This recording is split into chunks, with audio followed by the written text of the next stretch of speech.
ആത്യന്തികമായി നമുക്ക് റിസൾട്ടാണല്ലോ.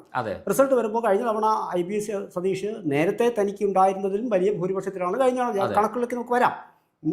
അപ്പോൾ ഇതിനകത്ത് പിന്നെ അങ്ങനെ ഒരു സാഹചര്യത്തിലാണ് നിൽക്കുന്നത്. അത് നമുക്ക് IB സതീഷിൽ തന്നെ പറഞ്ഞു തുടങ്ങാം. കാരണം അദ്ദേഹം അവിടുത്തെ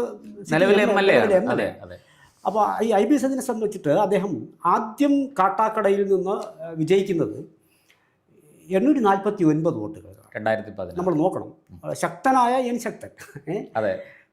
അദ്ദേഹം 50,765 വോട്ടുകൾ പിടിച്ച 2016 തെരഞ്ഞെടുപ്പിൽ താരതമ്യേന എന്നുള്ള പുതുമുഖമായിരുന്ന IB സതീഷ് കട്ടാടക്കാർക്ക് വളരെ പരിചിതമായ ഒരാളാണ്. വിദ്യാർത്ഥി രാഷ്ട്രീയത്തിൽ നിന്ന് വന്ന ആളാണ്. കുട്ടിക്കാലം മുതൽ അദ്ദേഹത്തിന് പിന്നെ വിദ്യാർത്ഥി രാഷ്ട്രീയവുമായി അടുത്ത ബന്ധമുണ്ട്. പിന്നെ അത് യൂണിവേഴ്സിറ്റി തലങ്ങളിലേക്ക് വ്യാപിക്കുന്നു.